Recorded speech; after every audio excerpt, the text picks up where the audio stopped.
Hello viewers, we'll be going over Nasdaq, ticker symbol QQQ. In this video, we'll be going over this week's trade idea and how I developed my trade idea. So let's start off with the technical analysis. Today we closed 1.2%, and on the 1 hour chart, we have now reached to positive MACD and we are near overbought RSI.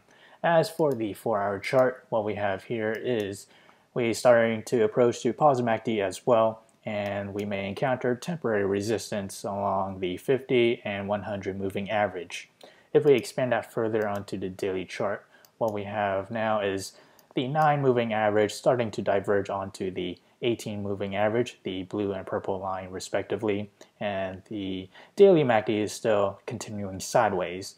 These upper and bottom ranges are the entries for my short and long entries. So what we have here is, if we expand that further a bit, so for a long position, my size will be 1% of my portfolio.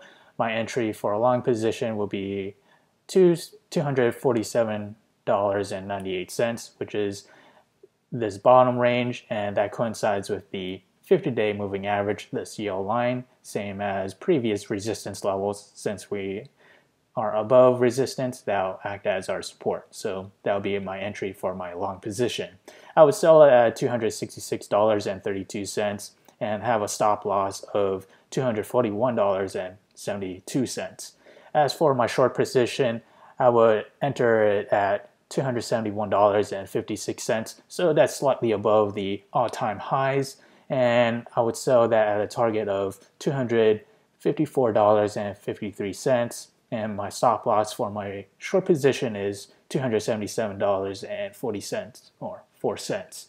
And how did I develop these trade models? It's based on the day-by-day probability model, which is the range and the ratios of bullish and bearish right here. And as we progress to the 5th day or a week of trading, we have, say, a 36% chance for QQQ to fall between 0 to negative 4.5%.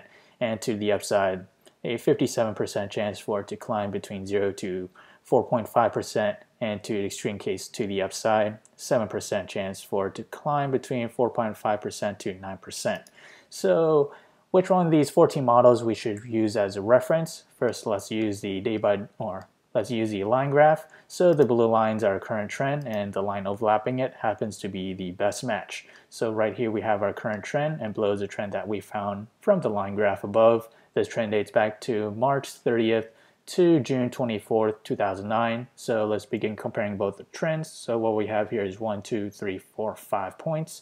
And on the trend in question, we also have 1, 2, 3, 4, 5 points. So there's reason to believe that the trends and patterns are somewhat the same. The outcome and forecast should be fairly the same. So here we have our forecast model. We have 1 day out, that'll be a Thursday, and 2 days out will be a Friday, and so on. So we have 3 days out, 4 days out, and 5 days out. Which one of these models? Again, we just examined March the 30th to June 24th, 2009. Back then, Nasdaq was up around, say, 2.2%. So if we head back to the day-by-day probability model, that coincides with this standard deviation. On the 5th day, we have a 57% chance for Nasdaq to climb between 0 to 4.5%.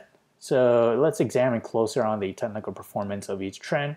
So on the trend that we just examined right here, and we compared it to the trend that we're in right now, there we have similarities among the monthly high, similarities among the monthly low, similarities among the 10 simple moving average, and similarities among the 20 simple moving average, and somewhat similarities with the 50-day simple moving average.